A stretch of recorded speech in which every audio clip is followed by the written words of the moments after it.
안녕하세요. 유일입니다. 유일의 중장년 프리랜서 일자리 채널 이제 또 한 편 시작합니다. 지난번에 이제 말씀드린 것과 같이 프리랜서로 살아가기 위해서 이제 첫 걸음은 무엇이 될 것인가에 대해서 말씀드리고자 했죠. 거기에 대해서 말씀을 드리겠습니다. 오랫동안 직장 생활을 했고, 그리고 나서 그 직장에서 뭐 성공적인 커리어를 쌓았고요. 그리고 나서 나이가 들다 보니까 어쩌다 보니까 뭐 자이든 타이든, 되게 자의 반 타의 반이죠. 요즘 그 정년을 채우는 사람은 별로 많이 없지 않습니까? 그렇게 해가지고 새로운 이제 일을 하고자 하는데, 프리랜서로서 일을 하고 싶은 사람들이 먼저 해야 될 것이 무엇인가 한 몇 가지 말씀을 드리죠. 기본적으로 한 세 가지 정도입니다. 첫 번째는 돈 얘기입니다.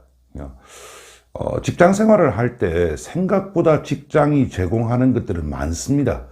아주 소소한 것부터 시작을 해가지고 그 외에도 회사가 자기에게 제공하는 것들이 아주 많습니다. 돈만 주는 것이 아닙니다. 그런데 그게 막상 이제 그 직장 생활을 할 때는 그게 얼마나 큰 것인지 잘 모릅니다.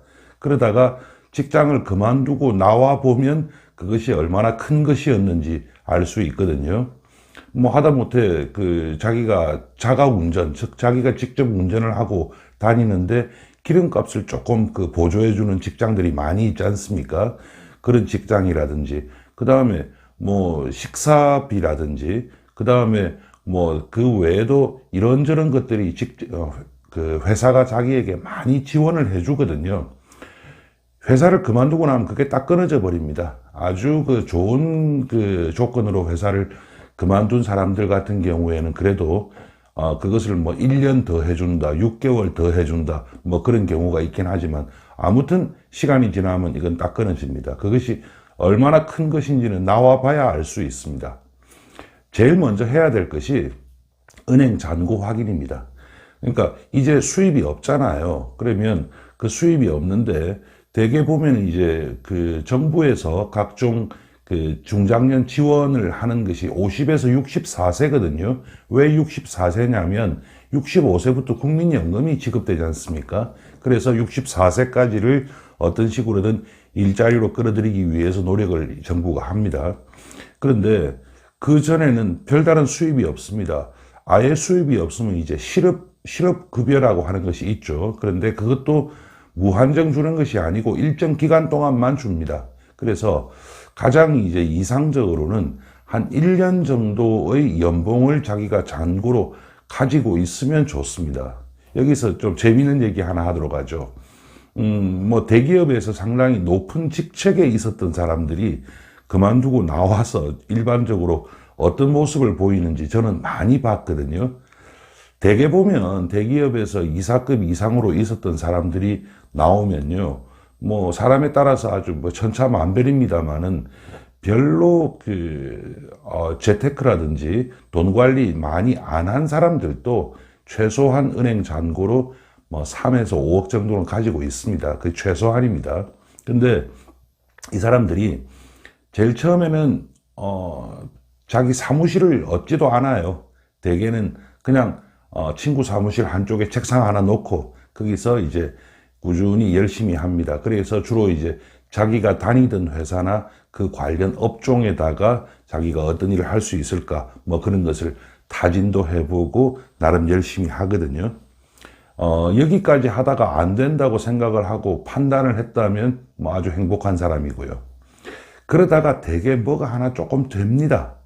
그러다가 뭐 제일 처음에는 되게 그렇게 큰 액수가 아니고 조그만 액수로 뭐가 하나 되거든요.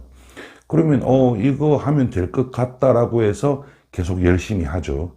그러다 보면은 뭔가 큰 것이 하나 옵니다. 이 큰 것을 하기만 하면은 향후 뭐 자기가 사업을 해 나가는 데 있어 가지고 별 문제가 없겠다라는 판단이 서거든요. 그러면 그때부터 열심히 하던데 대개 그게 잘 안 돼요. 일이라고 하는 것이 열심히 한다고 꼭 다 되는 것은 아니니까요. 대개 그게 나중에 문제가 생깁니다. 그래서 뭐가 안 됩니다. 그러면 왜 안 됐을까를 생각하는 과정에서 이 사람들이 내가 법인도 하나 있어야 되겠고 제대로 된 사무실도 하나 있어야 되겠다라는 생각을 하게 되는 거죠. 그러면서 뭐 오피스텔 같은 거 하나 임차하고 그 다음에 자기가 가진 돈에서 뭐 그렇게 큰 돈도 아니에요. 보통 한 5천만 원 정도 이렇게 살짝 꺼냅니다. 그 3천만 원 갖고는 좀 부족하고요. 또 1억까지 꺼내는 사람도 저는 그다지 많이 못 봤습니다. 한 5천만 원 정도 이렇게 살짝 끄집어냅니다. 그래서 사무실도 빌리고 뭐 나름 어느 정도 준비를 하기 시작을 하죠. 여기까지 해서 열심히 했는데 또 안 돼버리면 뭐 5천만 원 정도 잃고 끝나는 겁니다. 그런데 더 문제는 이제 어떻게 되느냐 하면 그것 또한 될 듯 하면서 생산 쪽으로 가버린다든지 제대로 된 투자로 들어가 버리는 경우가 있습니다. 그러면 자기가 이미 가지고 있는 돈 전액은 당연한 얘기고 은행에서 대출도 받고 또 어디 투자도 받겠다고 왔다 갔다 하고 투자는 잘 되지는 않습니다만은 그러다 보면은 이게 뭐 수억 대가 날아가 버리는 겁니다. 프리랜서로 일을 할 때는 사실은 뭐 이런 위험은 그다지 많지 않습니다. 물론 크게 벌기는 어렵겠죠. 그래서 은행 잔고를 보고 1년 정도의 연봉이 들어가 있으면 지출을 조금 줄이면 되는 거 아니겠습니까? 그러면 어느 정도 그 계속적인 진행이 가능합니다. 근데 그것도 그렇게 쉬운 일은 아니에요. 또 하나가 그러면서 정부 지원 사업에 대해서 좀 많이 알아봐야 됩니다. 이 정부의 지원은 많은 사람들을 위해서 상당히 그 다양한 것들을 제공하거든요. 그래서 그런 것들을 좀 알아보면은 상당히 좋은 방법이 될 겁니다. 그 내용에 대해서도 제가 나중에 좀 상세하게 설명드리도록 하죠. 다음이 이제 자기 관리에 관한 겁니다. 우리는 되게 오랜 세월 동안 같은 업종에서 일을 했고 그래서 그 업종에 관해서 뭐 모든 것을 다 안다고 생각하고 사실 모든 것을 다 압니다. 하지만 그 모든 것이라고 하는 것은 매크로 상황입니다. 위에서 바라보는 상황입니다. 아래에서 봤을 때 아주 세밀한 것들, 우리가 생각할 때 그건 아주 사소한 거다, 단순한 거다, 그런 것들이거든요. 그런데 프리랜서로 일을 하기 시작하면 그 사소하고 단순한 것도 제가 해야 됩니다.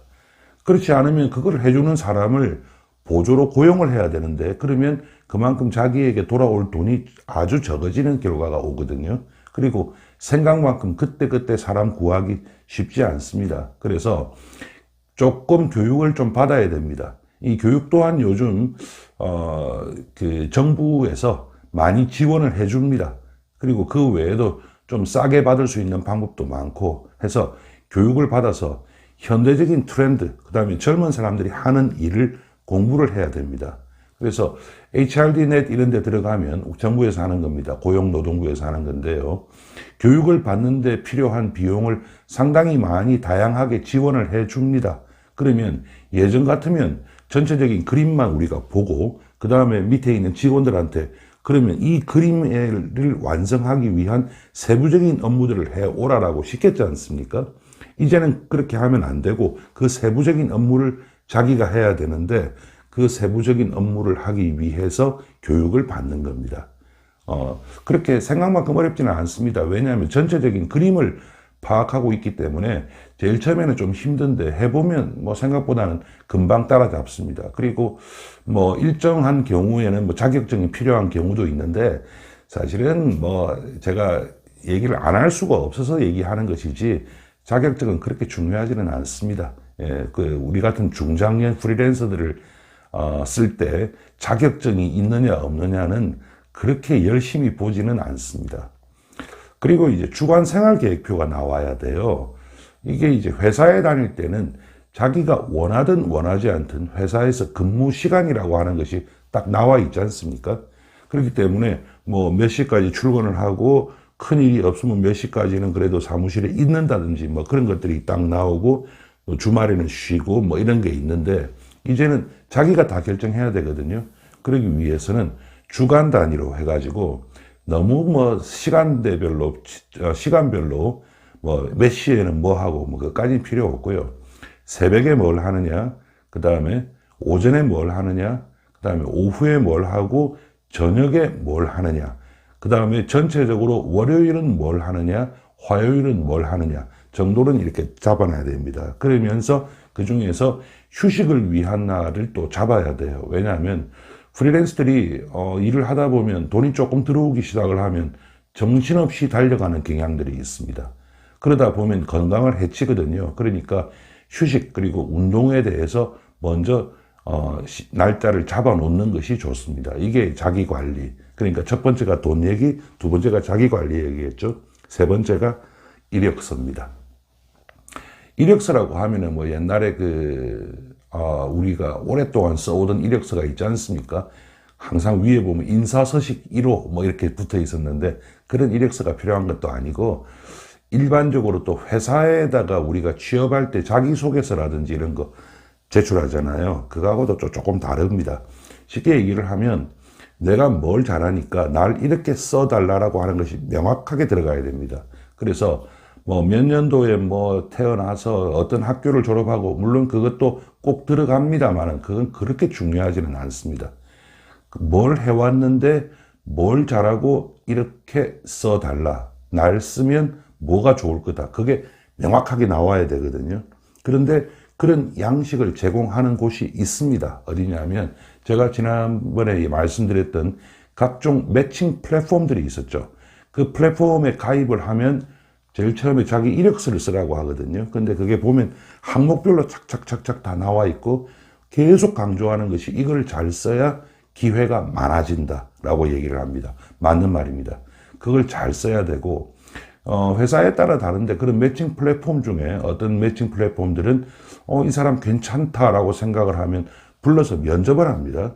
그러면 그 면접을 하는 그 사람들은 훨씬 전문성이 있는 사람들이죠. 그래서 그 사람들이 이런 부분을 강조하면 좋겠다, 뭐 이런 부분은 좀 약하다 등등에 대해서 얘기를 하거든요. 그러면 사실은 그것이 정답에 가장 가깝습니다. 사람들이 생각하는 것과는 달리 그 사람들이 가장 잘 압니다. 그래서 그런 부분을 감안해서 이력서를 써야 된다 하는 얘기였습니다. 오늘 준비한 거 여기까지거든요. 그래서 프리랜서 생활을 시작을 하기 위해서 무엇이 필요할 것인가에 대해서 말씀을 드리는데 제일 먼저 경제적인 부분을 경제적인 상황이죠. 자기의 상황을 명확하게 체크하고 얼마나 오랫동안 별 수입 없이 끌어갈 수 있겠는가에 대해서 객관적이고 제3자적으로 접근을 하라 하는 것이 하나였고, 두 번째는 자기 개발이 좀 필요하다는 겁니다. 그래서 자기 개발도 여러 분야에서 방법이 많이 있습니다. 그래서 자기 개발을 좀 해야 된다. 그 다음에 세 번째가 뭐냐면 이력서를 제대로 한번 작성을 해보라. 거기까지 딱 되고 나면은 그 다음부터는 이제 자기가 뛰는 일들이 되겠죠. 그래서 다음번에는요 조금 내용을 이제 바꾸도록 하죠. 그래가지고 상당히 재미있는 직업들이 있습니다. 직업이라기보다도 프로젝트나 일들이거든요. 그런데 야, 이런 것도 있는가 싶은 것들이 있거든요. 그거 제가 몇 개 뽑아서 이런 일도 있다 정도로 또 한번 말씀드리겠습니다. 오늘 준비한 거 여기까지입니다. 다음 시간에 뵙죠. 감사합니다.